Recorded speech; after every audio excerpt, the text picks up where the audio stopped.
আমাদের সমাজে একটা কথা প্রচলিত আছে, হযরত আলী রাদিয়াল্লাহু নাকি ১ কেজি শক্তি দেয়া হয়েছে। আর পৃথিবীর সমস্ত মানুষকে ১ কেজি শক্তি দেয়া হয়েছে।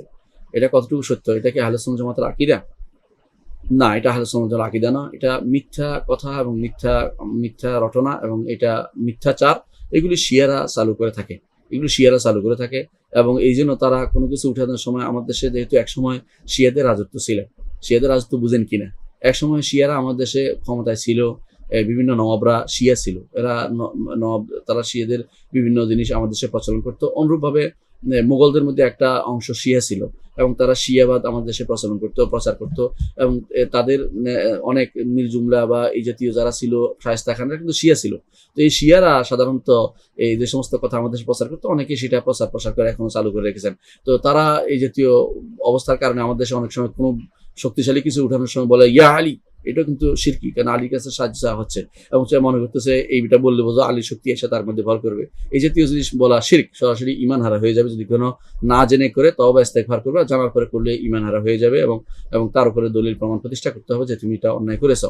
এজন্য যারা এটা বলে যে ১ কেজি শক্তি দেয় সমস্ত আলীকে আর সমস্ত মানুষকে ১ কেজি, মিথ্যা কথা বলতেছে, মিথ্যাচার করতেছে। এটা শিয়াদের বানানো বিভিন্ন কথা, তারা যেটা বলে থাকে সেটাই তারা বলছে এবং তারা সেটা এই জাতীয় কথা শিয়া আলী রাদিয়াল্লাহু নামে এমন বানায়। এমনকি তারা এটাও বলে যে কখনো কখনো তিনি এমন ধরে কেল্লার দরজা ধরে টান দিয়েছেন যে পৃথিবী পর্যন্ত নড়ে গেছে, আল্লাহ আসন, এই জাতীয় মিথ্যা কথা তারা প্রচার করে থাকে। এগুলি আলী রাদিয়াল্লাহু নিঃসন্দেহে একজন বীর ছিলেন, ইসলামের তো কোনো সন্দেহ নেই। তিনি এই বীরত্বপূর্ণ যুদ্ধ করেছেন যখন খাইবারে, এবং এই খাইবারে তার যুদ্ধ বিশ্ববিখ্যাত হয়ে আছে। কিন্তু এর অর্থ এই নয় যে তিনি সবচেয়ে বেশি সেই যুগে শক্তিশালী ছিলেন, এমন কথাও কোনো কিতাবে বা কোনো হাদিসে আসেনি। তিনি তার রণকৌশল ছিল সুন্দর, সেটার মাধ্যমে তিনি বিজয় লাভ করেছেন মোরাহ্হাবের উপরে, এবং সেই যুদ্ধ বিখ্যাত ছিল ইসলামী ইতিহাসে। সেই যুদ্ধে তিনি ভালো কাজ করেছেন এবং সেটা আল্লাহ এবং আল্লাহ রাসূল পছন্দ করেছেন। বলেছেন রাসূলুল্লাহ সাল্লাল্লাহু আলাইহি ওয়াসাল্লাম যে আগামী দিন এমন একজনের হাতে আমি ঝান্ডা দেব যাকে আল্লাহ ভালোবাসেন, আল্লাহ রাসূলও ভালোবাসেন। রাসূলুল্লাহ সাল্লাল্লাহু আলাইহি ওয়াসাল্লাম এরপরে আলীকে দিয়েছেন। আলীর মাধ্যমে আল্লাহ তাআলা সেদিন বিজয় দিয়েছেন। আলী বিজয় আনছে মনে করলে কাফের হয়ে যাবে, আলী বিজয় আনছে মনে করলে শিরক হয়ে যাবে। বিজয় আল্লাহ তাআলা দিয়েছেন আলীর মাধ্যমে। আল্লাহ তাআলা তার সন্তোষভাজন কারোর মাধ্যমে বিজয় দিয়ে থাকেন।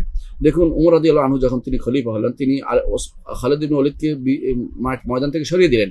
কারণ মানুষের মাথার ভিতরে আসতে থাকলো যে খালিদ থাকলেই বিজয় আসবে, এটা নয়, বিজয় তো আল্লাহর পক্ষ থেকে আসবে। এই জন্য তিনি তাকে সরিয়ে অন্য একজনকে দিলেন, যাতে করে কেউ মনে না করতে পারে যে খালেদের মাধ্যমে শুধু বিজয় আসে না, ব্যক্তির মাধ্যমে বিজয় আমরা কখনো লাভ করি না। আমরা বিজয় লাভ করি আল্লাহ এবং আল্লাহ তাআলার নির্দেশনা, আল্লাহ তাআলার সাহায্যের মাধ্যমে আমরা বিজয় লাভ করে থাকি। সুতরাং ব্যক্তি দিয়ে অমুক ব্যক্তি হলে বিজয় আসবে, এটা যেন না হয়। তো এরা আলীর এরকম মনে করে থাকে, আলীর কারণে তাদের সমস্ত চিন্তা চেতনা সব আলী রাদিয়াল্লাহু আনহুর কেন্দ্রিক হওয়ার কারণে তাদের এই সমস্ত কথা, মিথ্যা কথা তারা বানিয়ে প্রচার করে থাকে।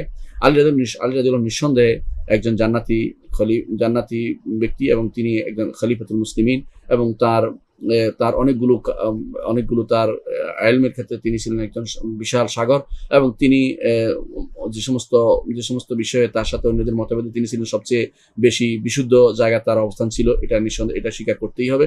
এবং তার খলিফাদের পরবর্তী ওসমান রাদিয়াল্লাহু পরে তার চেয়ে বড় আলেম আর কেউ ছিল না, বড় জ্ঞানী আর কেউ ছিল না, বড় বড় খলিফাতুল মুসলিমিন হওয়ার যোগ্য আর কেউ ছিল না। তিনি শুধুমাত্র পরবর্তীদের মধ্যে তিনি খলিফা, ওসমান রাদিয়াল্লাহু পরে তিনি খলিফা হওয়ার যোগ্য ব্যক্তি ছিলেন। এই জন্য এটা আমাদেরকে স্বীকার করতেই হবে। আল্লাহ আমাদের বোঝার তৌফিক দান করুন। তো আমরা বুঝতে পারলাম যে এইভাবে বলা এটা কখনো আহলে সুন্নাত ওয়াল জামাতের আকীদা না, এটা শিয়াদের আকীদা, আহলে সুন্নাত ওয়াল জামাতের বিরোধী যারা তাদের আকীদা।